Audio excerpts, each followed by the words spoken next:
The young women at the convent started falling into an unexpected situation one by one, and the revelation would take everyone by surprise. Hello, everyone. Enjoy these relaxing moments while you watch. The St. Augustine Convent, hidden away in the serene hills of the Pacific Northwest, had long been regarded for its strict adherence to tradition and unwavering faith. The sisters there dedicated their entire lives to service, living by their vows and maintaining a life far removed from the outside world, except for their authorized charitable outreach. All seemed to be in divine order until one fateful morning when the true crisis began. The bell rang, signaling the start of morning prayers. The sisters, clad in modest white habits, quietly took their places in the row of wooden benches, their heads bowed in prayer. Mother Superior Grace stood at the altar, her gaze serious yet compassionate. Just as she began the opening hymns, a sudden gasp shattered the calm. Sister Emma, only 21 years old, suddenly crumpled to the floor. The entire convent plunged into confusion and alarm. "Emma!" Another sister, Sister Clara, rushed forward in distress to catch her. Emma's face was pallid. She struggled to breathe, one hand clutching her abdomen as if in agony. The surrounding sisters murmured anxiously, some running to call for assistance. Mother Superior Grace quickly stepped forward, her countenance etched with concern. "Take her to the infirmary at once." Sister Mary and Sister Jane swiftly helped Emma away as the rest of the sisters continued to whisper worriedly, sensing that something was dreadfully amiss, yet hesitating to voice it. A short time later, Dr. Harrison, the physician called to the convent, emerged from the infirmary. He was a seasoned doctor accustomed to working with religious institutions, but today, his expression was grim. "Mother Superior," he hesitated, his voice quivering. "Emma shows unmistakable signs of pregnancy." Grace froze. "That's impossible," she replied slowly, her eyes growing cold. "No one here could have committed such a transgression." "I had that thought too," Dr. Harrison sighed, wiping sweat from his forehead. "But the signs are too clear. She has a slight bulge in her abdomen and exhibits typical pregnancy symptoms." The atmosphere around them felt as though it had stopped entirely.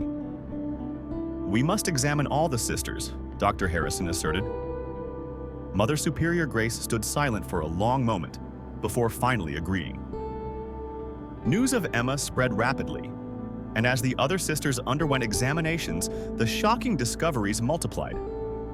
Not only Emma, but at least 4 more sisters exhibited similar symptoms. Mother Superior Grace felt ensnared in a terrible dream.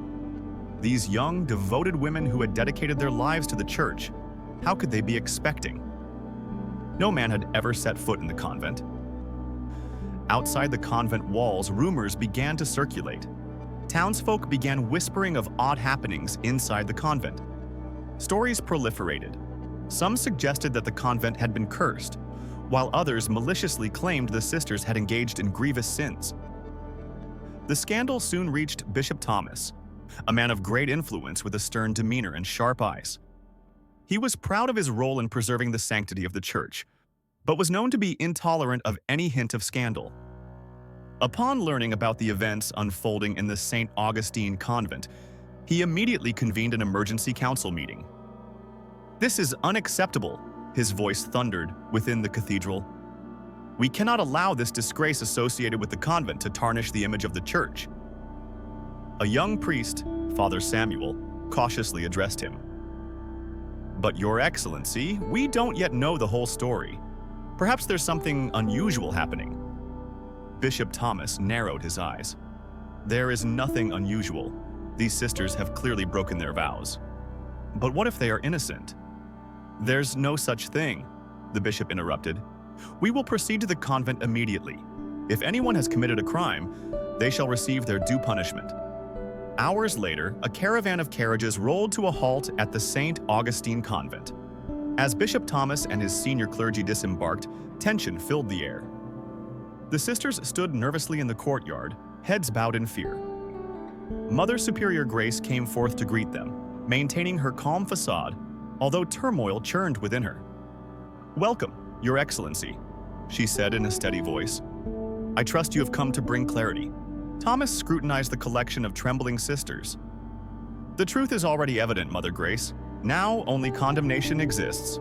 In less than a day, news of the scandal at St. Augustine Convent had spread throughout the region. Outside the convent walls, gatherings formed. Initially, there were only casual observers, but soon their whispers morphed into a furious uproar. "They are deceitful," shouted one man. "God will punish these frauds." Once loyal supporters of the convent now gazed upon the sisters with disdain. "We trusted them, yet they've brought shame upon us." The first stones were cast against the convent gates. Mother Superior Grace stood upon the balcony, looking down at the frenzied crowd. She knew that the worst was still ahead. This was merely the beginning of their nightmare. Though the gates of St. Augustine Convent remained firmly locked, the outcry persisted unabated. Small rocks repeatedly pelted the sturdy gates, creating a rhythmic and foreboding sound. Curses rained down endlessly. Inside, the atmosphere grew increasingly tense as Bishop Thomas insidiously declared that all suspected sisters should be restrained. "From this point on, no one is permitted to leave the convent," he proclaimed icily. "We must uncover the truth." Mother Superior Grace confronted the bishop, her fingers tightly gripping the fabric of her robe. "Your Excellency, I sense that something is terribly awry," her voice steady yet defiant. "We have not sinned. My sisters could not have committed this act," Thomas sneered. "Impossible. Then how do you explain these indicators of pregnancy?" Mother Grace fell silent. Even she could not find a response. "Commence a re-examination of each sister," Thomas commanded. The sisters were gathered in a great hall, directed to undergo medical examinations under the watchful eye of Bishop Thomas and a cadre of senior priests. Some trembled, attempting to pray quietly, but they were harshly ordered to be silent. "Why must we endure this humiliation?" Sister Clara, an elderly nun, quaked with emotion. "We are innocent." Sister Jane held her hand, attempting to console her, but their pleas fell on deaf ears. One by one, they were pushed into the examination room. The youngest sister, Sister Amelia, not even 19 years old, nearly fainted upon the doctor's touch. Sister Beatrice sobbed uncontrollably during her questioning about circumstances she didn't understand. "Speak the truth and you will be forgiven," an aging priest insisted. "But I have done nothing wrong," Beatrice cried. Bishop Thomas crossed his arms, observing from a distance. Each desperate assertion from the sisters only reinforced his belief that they were concealing truths. After several hours of examination, a total of 11 sisters were confirmed to exhibit signs of pregnancy. When this news leaked outside, the residents' fury escalated dramatically. In front of the convent gates, a mob assembled, wielding signs containing horrific accusations. "Sinners of God, we have been deceived. Betrayers of faith." Some hurled putrid tomatoes while others carried blazing torches, threatening to burn the convent to the ground. "They have defiled the church," a man bellowed. "Bring them out! We demand justice!" Inside, the sisters huddled together in prayerful desperation. Mother Superior Grace stood solemnly before an altar depicting Jesus Christ, her heart laden with grief. She had attempted to safeguard them, but now the convention was no longer secure. As the mob grew ever more violent, Bishop Thomas made a cold and ruthless decision. "If you confess, the outcome may be less severe." He glared at the sisters with scrutinizing eyes, placing a paper document before them. "Sign this, confessing that you have sinned." Sister Isabella, a soft-spoken nun, burst into tears. "But we are innocent." Thomas sighed, motioning to another priest. "Anyone refusing to sign will be suspended from the church." This threat, preying on the sisters' greatest anxieties, pushed some to submit. Sister Agnes, trembling, picked up the pen, her tears staining the document. "Don't sign," Mother Superior Grace cried out, but it was too late. Out of fear and despair, some sisters signed their names, but those who held back began to panic. Night settled, yet no one slept. The sisters remained confined to their rooms, forbidden to step outside.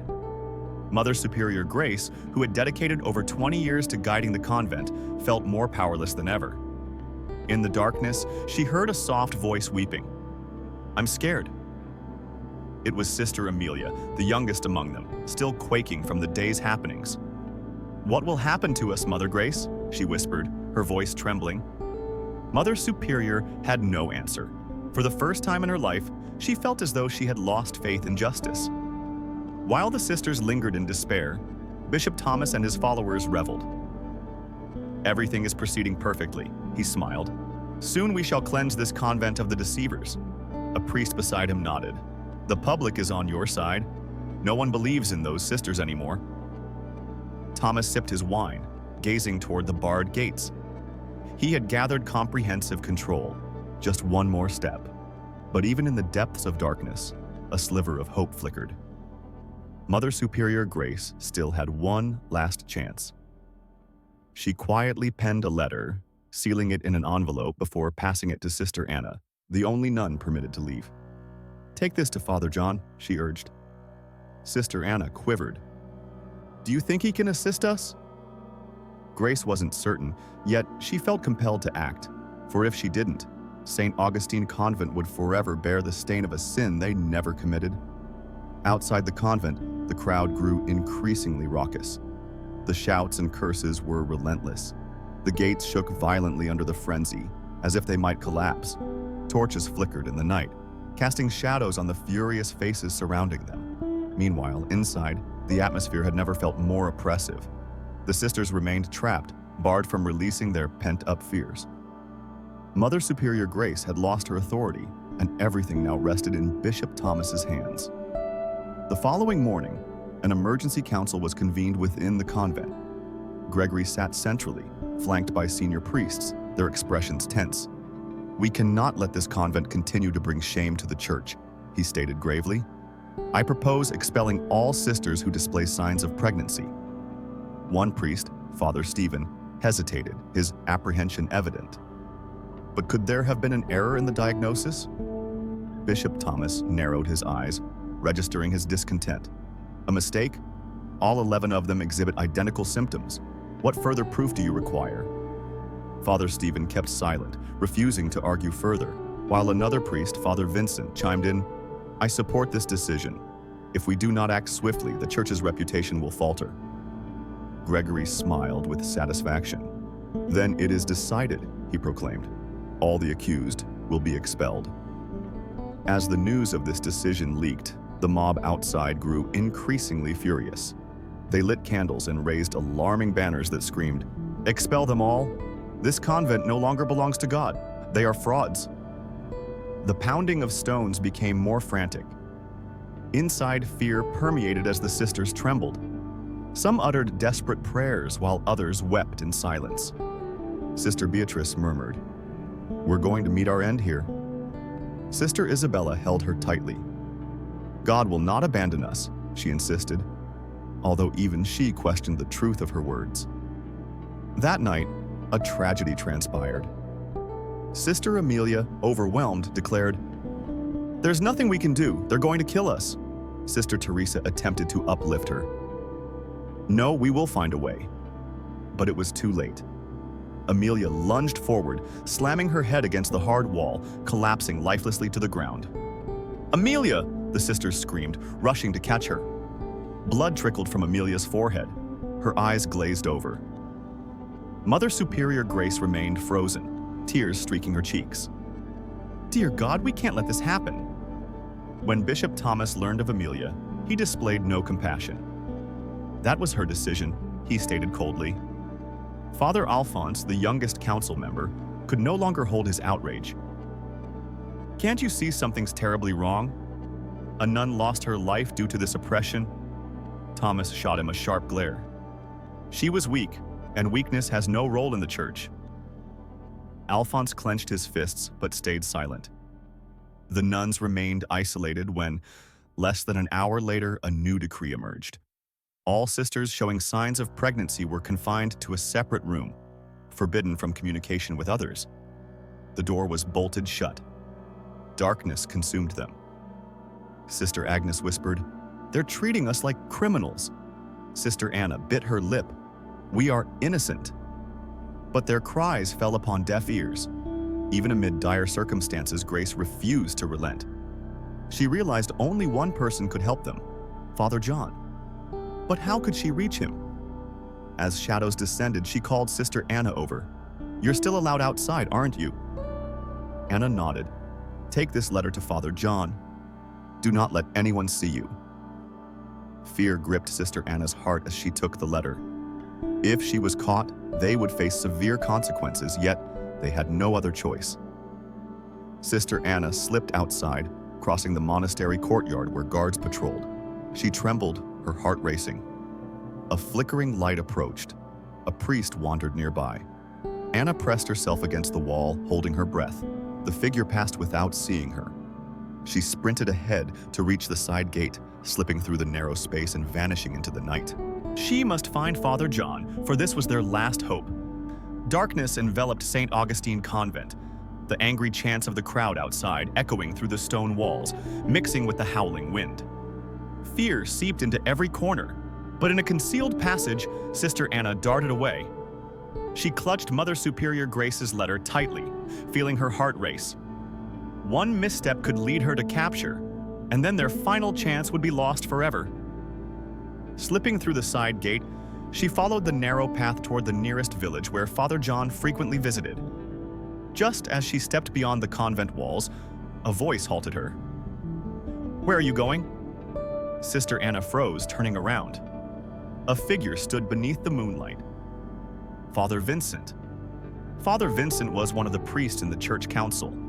Not as ruthless as Bishop Thomas, but not brave enough to openly oppose the bishop's authority.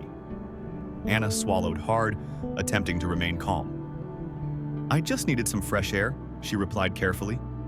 Vincent narrowed his eyes, stepping closer. "At a time like this?" His voice held skepticism. "I think you're carrying something."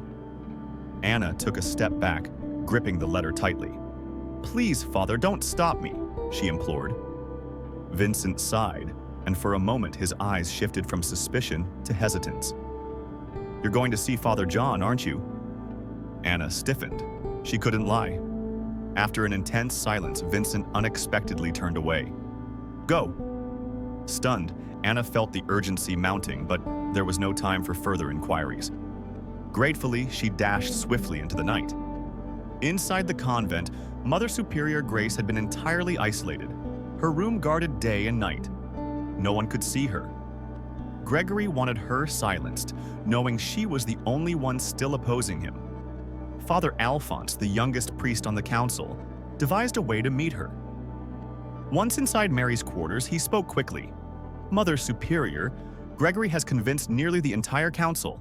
If no miracle happens, you will be removed from your position." Mary nodded, her determination unwavering. "Have faith in the truth, Father Alphonse. Justice is still alive." Alphonse wanted to offer more, but he remained silent as he left. The next day, during a public gathering at the convent, Gregory openly denounced Mary in front of both the nuns and priests. Standing on the elevated dais, his voice cut like a blade. "Mother Superior Grace's weak governance has brought chaos to this convent." Mary stood before the assembly, maintaining her calm and composed demeanor. "I do not believe my sisters have committed any wrongdoing," she declared with conviction. Gregory scoffed. "Then tell me, Mother Grace, why do they all show signs of pregnancy? Can you explain that?" Mary remained stony, as she had no proof yet felt in her heart that something was deeply wrong. "If you possess any honor left," Gregory continued, "you will concede your failure and vacate this convent." The nuns wept silently, none daring to speak up. The truth was that Gregory was close to victory. Inside the convent, the doubt crept in like a deafening silence. Some sisters began to question their loyalty to the cause. Sister Teresa whispered to Sister Beatrice, "What if Bishop Gregory is right?" Beatrice's eyes widened. "What are you suggesting?" "I mean that maybe a nun broke her vows." Beatrice grabbed Teresa's hand tightly. "We must not let ourselves be deceived. This is not our fault." Yet doubt continued to take root. Gregory had achieved his goal. He needed their self-doubt more than confessions. 3 days later, the church council made its final ruling. All 12 nuns would be expelled from the convent, never to be embraced by any religious order again. "They will be cast out tomorrow," Gregory announced. Tears flowed from many of the sisters as they prayed fervently, but nothing could change their fate. Mother Superior Grace, closing her eyes, whispered, "Lord, please save us," but no miracle manifested. In a quaint village 20 miles from the convent, Father John read the letter from Mother Superior Grace. Upon reaching the end, his face lost all color. "My God," he gasped. Sister Anna stood before him, trembling. "Do you believe us?" John raised his head, determination shining in his eyes. "I believe," he stood quickly. "We must save them before it's too late." That night, as the sisters were trapped in their quarters and Gregory relished his triumph, Father John embarked on his journey to St. Augustine Convent. Would he reach it in time to avert the impending tragedy? Dawn at St. Augustine Convent did not usher in the expected serenity. Instead, it marked a day of calamity. Today was Judgment Day. 12 nuns were compelled to vacate the convent, never again to seek shelter from the church, and now vulnerable to the wrath of the outside world. They had nowhere to go, no protector, and their honor now lay in tatters. The chapel bells tolled not to call for devotion, but to herald the execution of the dignity of these innocent nuns. Bishop Thomas stood at the convent gates, hands clasped like a judge, looking down at the sisters being escorted out. "You have betrayed God, betrayed the church," his voice resonated. "Now it is time for you to pay the price." Mother Superior Grace was forced to bear witness. Despite her tireless efforts to influence this decision, she couldn't fathom how the church could sanction such events. Sister Beatrice cried, tightly gripping her habit. "We have done nothing wrong. Please, allow us to explain." Gregory ignored her. "You had your chance to confess. You chose defiance?" He signaled, and the gates swung open. Outside, a crowd had gathered, and as the nuns stepped beyond the threshold, a storm of rage erupted. "Corrupted traitors! God has condemned you! Leave!" Stones were hurled. Sister Agnes leaned protectively over Sister Amelia, but one scalpel struck her shoulder, causing her to fall. Mother Superior Grace rushed forward, shielding her sisters. "Stop! They are innocent." But the crowd didn't listen. A man splashed murky water toward them. An older woman who had once revered the convent spat on the ground. "I once believed in you, but you are merely frauds." Sister Beatrice, overcome with emotion, glanced back one last time, acknowledging the convent where they had lost everything. In the midst of the chaos, Gregory smiled, for in his mind, his victory had been achieved. He had skillfully removed his opposition and demonstrated his dominance. Father Alphonse, the lone dissenter, remained paralyzed, struggling with his conscience. "Do you harbor no shame?" he asked softly. Gregory smirked. "Shame? I saved the church's honor." Just then, a figure appeared in the distance. It was Father John. Sister Anna, who had risked everything, pressed against the gate, her eyes filled with hope. Would he arrive in time to prevent catastrophe? John strode toward the throng of people, but Gregory's soldiers obstructed his path. "I must speak with the bishop immediately," he insisted, but they did not budge. John found himself halted at the gate as the innocent nuns were exiled from the convent, like criminals. 12 nuns cast onto the streets with no protector in sight. Gregory ordered the gates shut, aiming to erase their existence. Sister Amelia trembled, her eyes wide with fright. "Where will we go?" Mother Superior Grace held her hand firmly, though uncertainty loomed over her as well. "I don't know, but I will not abandon you." They began walking under the disdainful stares of villagers. John wouldn't relent. He fixed his gaze upon the closed gates before turning to the soldiers. "This is an error," his voice was firm and commanding. No one replied, but some soldiers began to falter in their loyalties. They had witnessed too much injustice, and their faith in Gregory was diminishing. John turned away, but his determination swelled. He envisioned a plan. Mother Superior Grace and her remaining sisters walked in silence for hours. As dusk descended, they arrived at a small forest on the outskirts of a village. "We will rest here tonight," Grace decided. Sister Agnes clung to Sister Amelia, both trembling against the cool air. Sister Beatrice gazed at the sky. tears streaming silently down her face. They had lost everything, yet they still clung to one another. Meanwhile, inside the convent, Gregory believed his plot was complete. Sitting at his desk, savoring his victory with a glass of wine, he was unaware that a dreadful truth would soon be unearthed.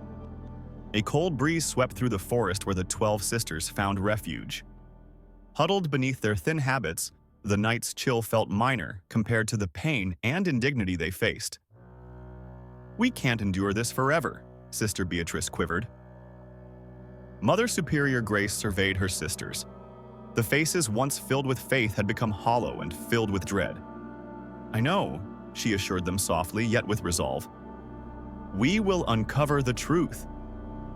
But deep down, she recognized that without a miracle, their chances of returning to the convent were slim. Meanwhile, in a small church in the neighboring village, Father John hurriedly flipped through an aged medical textbook, his brows furrowed in concentration. Sister Anna sat across from him, her hands clasped tightly. "Have you found anything?" John paused, flipping another page before suddenly stopping. His eyes widened. "Here it is!" Anna leaned closer, intrigued. "What did you find?" John pointed to a line in the text. "All the symptoms the sisters experienced are not necessarily indicative of pregnancy." Anna gasped. "Then what does that mean?" John took a deep breath. "They could be the effect of an artificial hormone." Anxiety flooded Anna's heart. "Are you suggesting someone purposefully poisoned them?" John nodded. "We need to re-examine the test samples because I suspect there is a conspiracy at play here."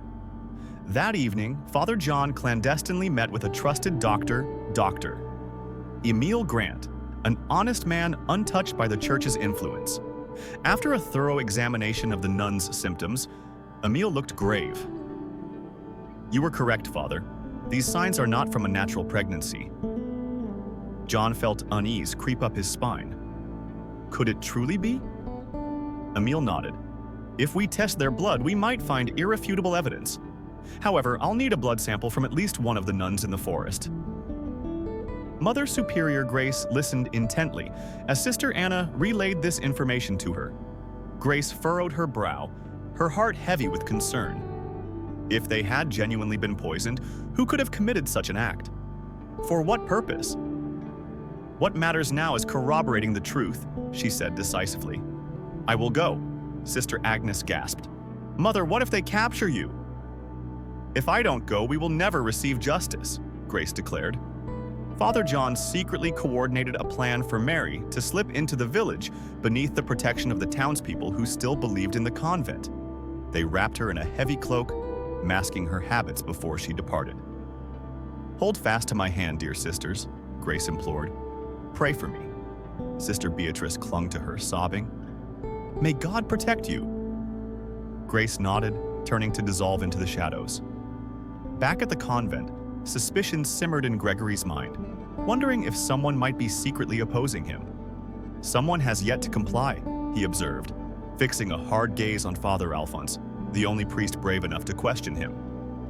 "Do you have something to say to me?" Alphonse said nothing, but felt an inner fervor burning bright. When Grace arrived at Emil's house, her heart raced. The doctor regarded her solemnly before gesturing for her to enter. "I need to take a blood sample." Grace nodded, extending her arm. As the needle penetrated her skin, she closed her eyes and prayed, knowing that if this was discovered, there may never be another chance ahead. At that moment, an anxious thought struck Gregory. "Find Mary, immediately!" His soldiers dispersed, searching frantically. But by the time they arrived in the forest, she was already long gone. 3 days later, the blood test results arrived. Holding trembling papers, Father John sought answers as doctor. Emil exhaled sharply, revealing the weight of the situation. "None of them are pregnant." Sister Anna gasped, barely able to process the words. "Then what are those symptoms?" Emil pressed his lips together. They were orchestrated by hormones introduced into their diet. John felt icy dread flood his veins. "Someone has done this intentionally!" As the pieces began falling into place, a revelation gripped John's mind. He looked directly at Sister Anna, his voice steely. "Gregory has orchestrated this chaos to control the convent." Anna gasped, realization dawning on her. He did all this just for power. John's eyes blazed with fury. Now that we possess proof, we must shine light on the truth before it's too late. Just as John planned to head back to the convent, a villager rushed at him, gasping, "They are searching for you!" John leaped to his feet. Outside, Gregory's men had surrounded the village. Time was running short. Bishop Gregory's knights had fenced in the village.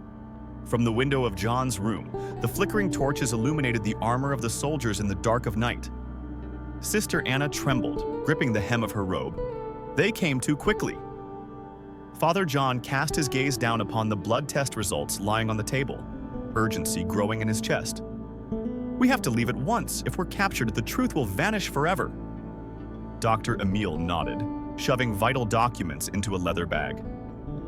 "I can help you escape through the back route," a commanding voice rang out through the air. "Open the door in the name of the bishop. We are conducting a search." They had no time left. Dr. Emile whisked them to a small door at the back of the building. "This path leads you out of the village and into the pine forest." John gave a grateful nod, but just before they exited, he grabbed Emile's hand. "You must leave right away.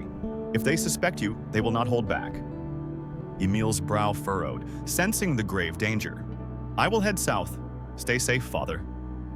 There was no time for more dialogue. John and Sister Anna slipped into the darkness, merging with the night. Just as they vanished, the front door crashed open. The soldiers stormed in with fierce intensity. "Doctor! Emile, are you hiding anyone?" Emile maintained his composure, although his heart raced wildly. "I am simply a doctor. Why have you come to search me?" The commander's sharp gaze scanned the room, yet there was no sign of John or Anna. They had narrowly dodged capture. On the forest's edge, Mother Superior Grace and the other sisters concealed themselves, uttering no words as the wind whispered through the trees, blending with their silent prayers. Sister Beatrice huddled beside Sister Amelia, murmuring, "How long can we survive this?" Always on the run, Grace remained resolute, aware that they could not dwell forever in the shadows. However, going back meant subjugation, or worse. Suddenly, footsteps broke the stillness. Everyone froze, readying to flee, but then Sister Anna's voice emerged through the darkness. "Mother Mary, I have news." She emerged, flanked by Father John, exhausted yet fueled with determination. Mother Superior Grace rushed forward, grasping John's hands. "Did you uncover anything?" John hesitated before drawing out the blood test results. "They are not pregnant." The nuns gasped, struggling to comprehend what they had just heard. "But why were there symptoms?" Sister Agnes stuttered. John intensified his grip on the paper, his expression somber. "Someone laced your food and water with hormones. This was a deliberate conspiracy."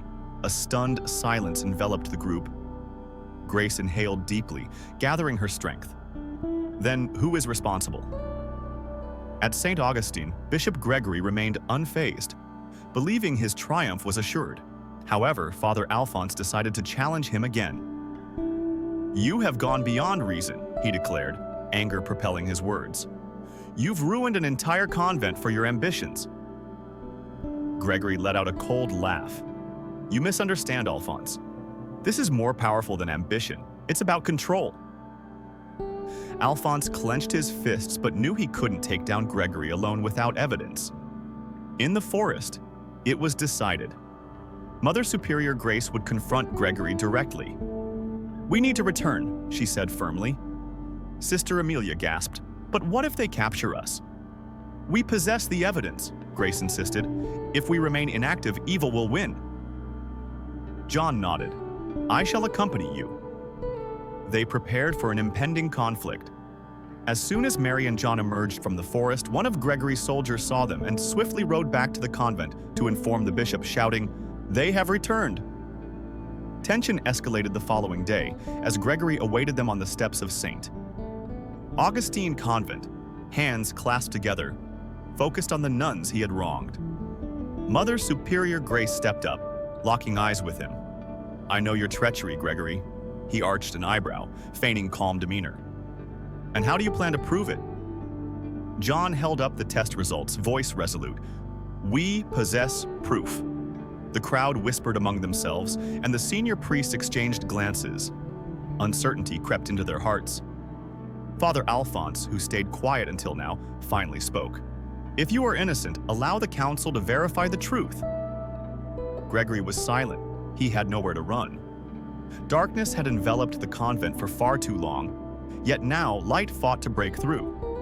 St. Augustine Convent, once a beacon of sanctity, now stood at the center of a reckoning. Mother Superior Grace faced Bishop Gregory, the very man who had exiled her and her sisters. But this time she had support. "We have test results that prove the nuns were never pregnant," John announced. "They were poisoned with artificial hormones." A gasp enveloped the room, the assembly tense with shock and disbelief. "This cannot be," Gregory interjected, disbelief coloring his features. "You weave absurd tales to defend these sinful women." Sister Mary stood resolute. "If they are guilty, let an impartial doctor examine them. If you have nothing to conceal, why resist?" For a moment, Gregory faltered but quickly regained composure, addressing the senior priests. "This is a farce. Do not trust unaffiliated tests." But at that moment, Dr. Emil stepped forth from the crowd.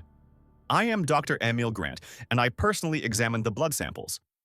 I testify before God that the sisters are innocent." A murmur surged through the audience. Even those who had once reviled the nuns began to reconsider their positions. "Could we have been misled?" one man wondered aloud.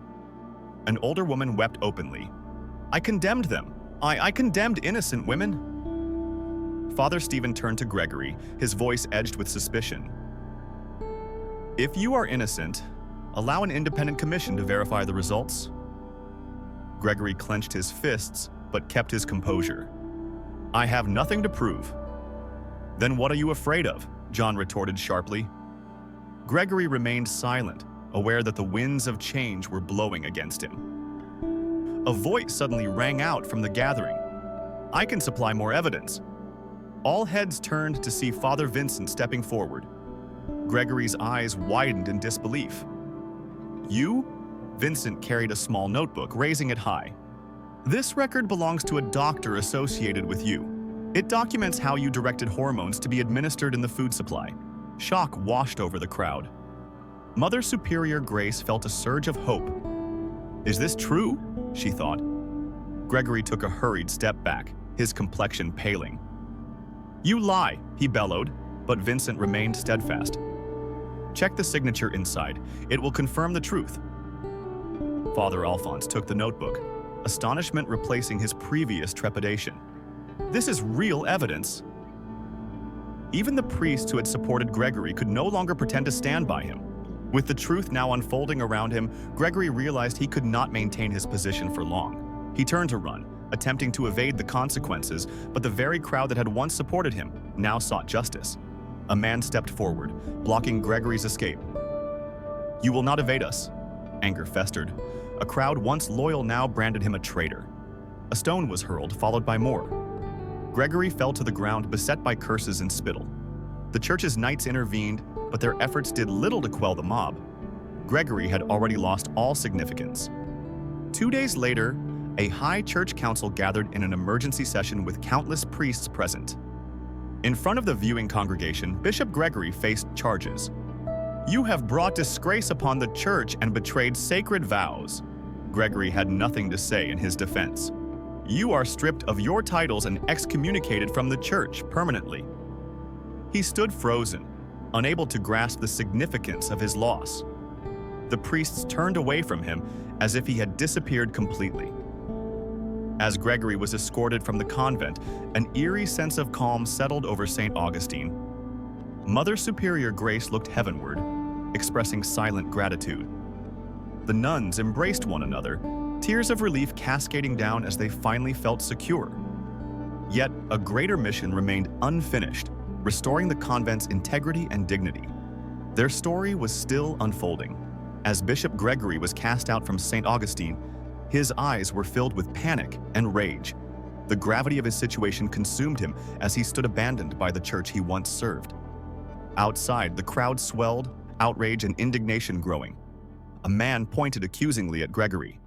"He deceived every one of us." A woman wiped her tears, recalling her trust in him. We believed him, but he turned out to be a monster. Stones began to rain towards Gregory, like they once had toward the innocent sisters. With frantic desperation, he declared, "Stop! I am a bishop. I served God." But no one listened. The church's knights stepped in, shielding Gregory from the mob, not to rescue him, but to escort him swiftly out of sight. "Bishop Gregory, you are stripped of all ranks. You are banned from every monastery henceforth." As the sentence fell upon him, Gregory knelt, realizing his reign had ended. His world crumbled as those he once commanded turned their backs in disgust. As he departed the convent, the gates swung open. Finally freed from his oppressive rule, Mother Superior Grace stood before the entrance, looking at her resilient nuns, the women who had suffered so much humiliation and injustice. Today, they had been vindicated. "All the nuns of St. Augustine Convent are innocent. They never betrayed their vows," declared Father John with conviction. The silence was broken as one by one they began to applaud. An elderly woman who had once condemned them knelt before Mother Superior. "Please forgive us, we were blind." Grace met her gaze before addressing the crowd with warmth. "Truth has triumphed, but more than that, we all must learn to forgive." They embraced, and their tears were no longer of sorrow, but joy. 1 week later, the High Church Council convened to formally deliver Gregory's final judgment. In a nearby city, where the church tribunal was headquartered, a secret trial ensued. The senior priests, formerly allied with Gregory, turned against him. "You abused your authority to unjustly persecute the innocent, disgracing the church." The truth stung him deeper than any knife. He could neither flee nor deny the reality of his downfall. The verdict was delivered. "Bishop Gregory, you are permanently expelled from the clergy. All possessions and privileges stripped away. You are sentenced to exile, living in solitude without honor or power."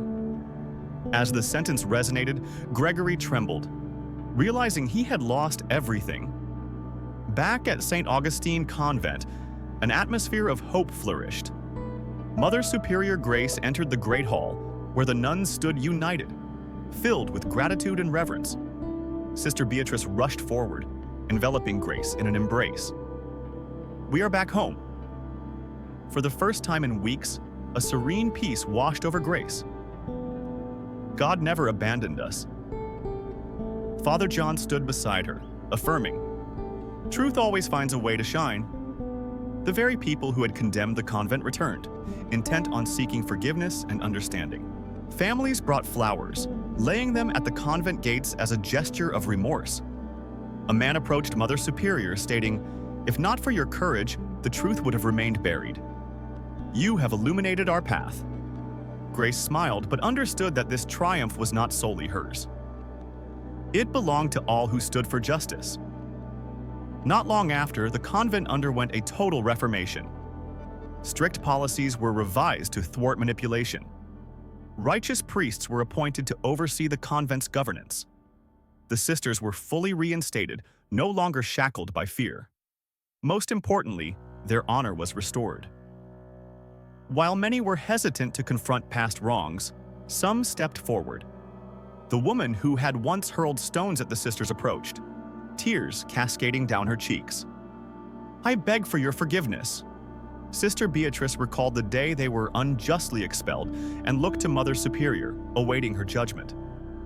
Grace stepped forward gently, placing her hand on the woman's shoulder. God teaches us to forgive one another, to learn from our missteps, and to avoid becoming vessels of evil. The woman wept as others in the crowd bowed their heads, completely remorseful. The narrative of the sisters' strength spread beyond St. Mausol's Augustine Convent. It echoed throughout the nation, drawing people from afar, eager to learn about resilience, courage, and justice. The convent evolved into a symbol of light, a refuge for all who sought solace and righteousness. With the support of the Church, the sisters welcomed back those who had been exiled and provided them with reparations for their turmoil. Many sisters received empathetic care to mend the wounds of trauma they had suffered. Mother Superior Grace dedicated an area of the convent to helping oppressed women, offering them a sanctuary from a place that had once almost toppled under despair. St. Augustine had risen not merely restored but revitalized. While the whispers regarding Gregory faded, they still lingered. In a remote monastery, he now dwelled in solitude, stripped of dignity, former bishop status, and reverence. Day after day, he sat alone, haunted by recollections of past glory, now a nightmare he could never shake. He had lost everything. As the sun dipped below the horizon at St. Augustine Convent, it cast a golden hue upon the worn stone walls. The nuns gathered to pray, not in sorrow or fear, but in a spirit of gratitude. Mother Superior Grace looked toward the heavens, her heart light as a feather. "We have triumphed!" Father John joined her, affirming, "St. Augustine will forever symbolize the pursuit of justice." They looked at each other, now realizing this conflict had been about far more than preserving a convent. It was a stand for righteousness, truth, and unwavering faith. As shadows deepened, it was no longer the gloom of dread, but rather the tranquil embrace of night. After a long-fought battle, St. Augustine had been reborn, and justice had prevailed. The story of St. Augustine Convent stands as irrefutable evidence that truth and justice will always find a way to thrive, against all obstacles and injustices. It teaches us the strength of unwavering faith, courage, and unity, which can help people abolish the most harrowing forces. At the same time, it serves as a strong lesson about the consequences of corrupted power, reminding us that wrongdoers will never escape judgment. In essence, it underscores the deep impact of forgiveness, paving a path toward enlightenment and truth. If you appreciated this story, we invite you to give it a like and subscribe to our channel. Your encouragement inspires us to continue sharing heartwarming tales nearly every day. Thank you for your unwavering support. See you soon.